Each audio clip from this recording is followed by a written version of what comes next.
Hello and welcome to a UC Today video roundup. Today we are looking at Gartner Magic Quadrants. I'm Patrick Watson and this is my colleague and sidekick Rob Scott.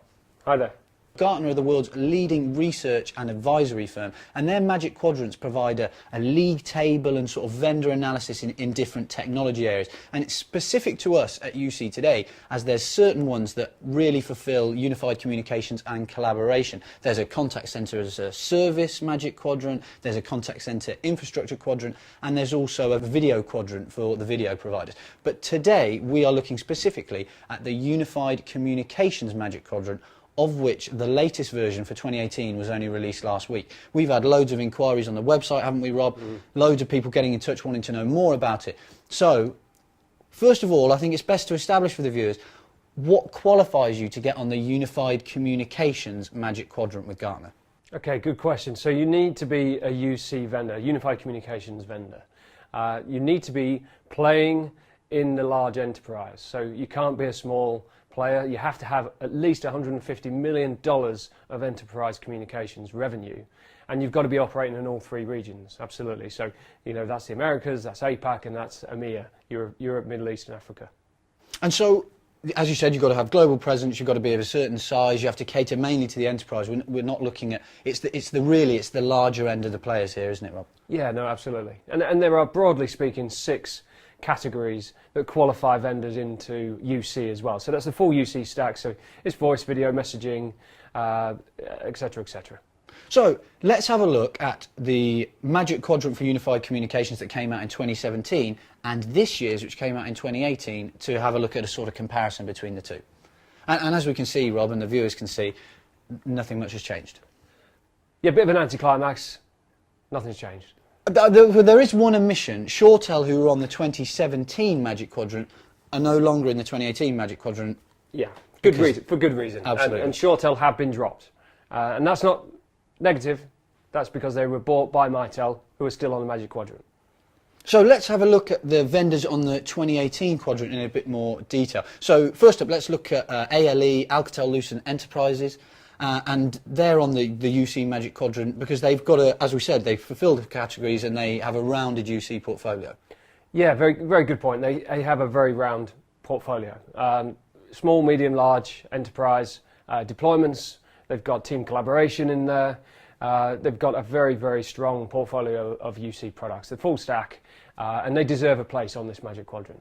Maybe not as prominent in in the Americas as they are across maybe Europe and the Middle East and the Far East. Yeah, I think that's one of the things that was noted by Gartner on the report, that they're not strong in every region, and that there's not many that are strong in every region, but ALE not particularly strong in the USA and Japan.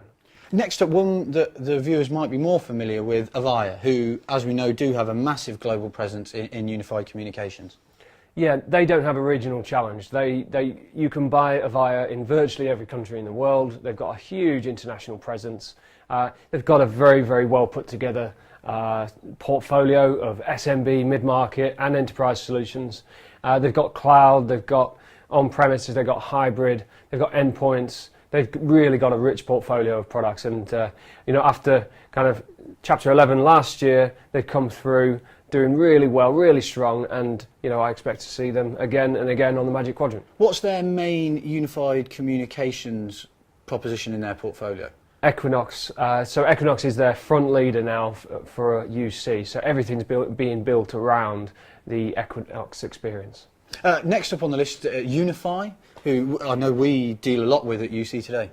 Yeah, so Unify, originally from that kind of Siemens world of PBXs, they're now owned by Atos. So they're a huge business, well, part of a huge business, and they're still a very, very strong player in enterprise communications. So Unify have a really strong portfolio of products, so small, medium, large UC products within their portfolio. They've also got Unify Circuit, which is their team collaboration software program, which is really, really cool. And I believe we've got a podcast coming up on that shortly. Yeah, absolutely. We've got a podcast deep dive coming up on Unify Circuit, so keep your eyes and ears out for that as well. Next up on the list, we've got another player from the Far East in NEC, Japanese provider, very big in on-premise UC solutions. Yeah, so NEC again been around for a long time. Very, very kind of well known for their on-premise solutions. So small, Univerge, PBX products through to the larger Univerge 3C, I think it's called, which is a fully virtualized software-based UC solution.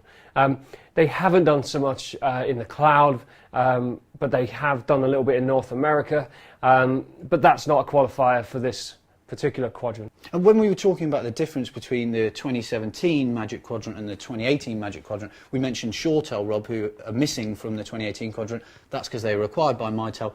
Mitel obviously are still on the quadrant in 2018.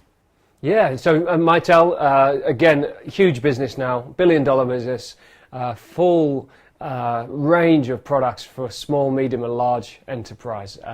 So more specifically on this Magic Quadrant, they're looking at collaboration and UC stack. So Mitel have got their MyCollab solution. That's their kind of front runner for collaboration and UC. But again, they've recently gone private. I think that deal is just about to be done, and the rubber stamp on the sheet of paper. Once that's done, I think we're going to see more and more from Mitel. One of the providers that I am less familiar with, again from the Far East, is Huawei. And I think you were telling me before, nothing to do with the Unified Communications Magic Quadrant, but I think they've just overtaken Apple as the second biggest provider of mobile phones in the world behind Samsung. So huge company. How do they fit into the Unified Communications Magic Quadrant? Yeah, so Huawei, a massive business, but one part of their portfolio is UC. So they've got a very broad range of UC products. Quite state of the art. There's nothing old about the solutions at all. It's all very software based. They've got endpoints in there. They've got the full UC stack, but we just don't see so much of it here in the UK. A little bit in Europe. They've got presence that's growing here in Europe, but in the USA they're not so big either. So that's probably why we don't cover them so much on UC today. But equally, they have been recognised as a major player in the UC market. Yeah, as you said, huge business. I think 10% of their overall business is business communication systems, so it's still a pretty big chunk of that. Next up on the list, we come to the final two players, the real big boys, and we should really talk about Microsoft, who we have to establish didn't participate in the Gartner research this year. Not sure quite why that was. Didn't participate, no. So Microsoft didn't want to participate in the Magic Quadrant. However, they were kind of, by default, added in using Gartner's peer reviews. You can't ignore them. They can't ignore Microsoft. So they did get an invite. They didn't take it, Gartner up on the Magic Quadrant, but they were added in anyway. And, they are, top right of the Magic Quadrant, market leader. So here we're talking about their Skype for Business product. So Skype for Business server, more specifically, so it's not in the cloud, which is used by a load of enterprises. But there is a slight nervousness around Skype for Business at the moment, being that it's being forced. I suppose enterprises are being forced to kind of move towards the cloud with Microsoft's new Microsoft Teams platform. So it'll be interesting to see how that plays out. But by 2025, Skype for Business Server is no more. So if the Magic Quadrant is, by chance, they're still around in 2025, Microsoft are unlikely to be on it. Yeah, absolutely right. The new version of Skype for Business on-premise, Skype Business Server 2019, has just been released in preview, so that's available. But as you said, Rob, even though the new version's just come out, they've said by 2025 that will be no more. So it will all be Microsoft Cloud. So by that time, as you said, they wouldn't be on the UC Quadrant. And finally on the list, a massive player within Unified Communications, Cisco. Yeah, so Cisco's UCM product is Unified Communications Manager. That's their on-premise solution. So full UC, hugely scalable. I think it's up to like 80,000 users or something like that on a platform. So it is the kind of world-class enterprise UC platform that everyone knows and has known for a long time. So they've recently taken Cisco Spark and rebranded to WebEx Teams. So the portfolio is having quite a lot of change at the moment, especially around the licensing models are starting to change with their new Flex plan as well. Starting to try to make that a lot easier for enterprises to get their heads around. So lots of change at Cisco, but lots of positive moves as well. So things we're expecting to see quite a lot of the good things happen from Cisco and thoroughly deserve that top right place. So we've been through the players in the Unified Communications Gartner Magic Quadrant, but also, Rob, there's a similar category, but also very different, in Unified Communications as a Service. So what's the qualification criteria and differences with the UCaaS Gartner Magic Quadrant? Yeah, so the UCaaS Magic Quadrant is quite different. So it's all the cloud vendors in this camp. And, you know, Gartner haven't released that UCaaS quadrant for 2018 just yet. The criteria is slightly different. So let me just take you through that. So you've got to have at least 300,000 seats on your platform. So that's pretty significant. You've got to be a big player. You've got to be in all regions. And for every customer instance that you've got on your platform, you've got to have a capacity for at least 3,000 users. So it is only for the big boys. But equally, there are lots of big boys playing in the UCaaS marketplace right now. So the UCaaS quadrant for 2017, as you said, we're still waiting for the 2018 version, looks very different from the Unified Communications Magic Quadrant. You would think there'd be quite a lot of crossover, but in fact the only companies that appear on the Unified Communications Magic Quadrant and on the UCaaS Magic Quadrant are Mitel and Microsoft. Yeah, interesting that, isn't it? And you know, when you compare the vendors, you really start to see that separation or that difference between the two camps. And that is, you've got a very quiet UC quadrant now, you know, with only, what, half a dozen vendors. I think there's only eight vendors.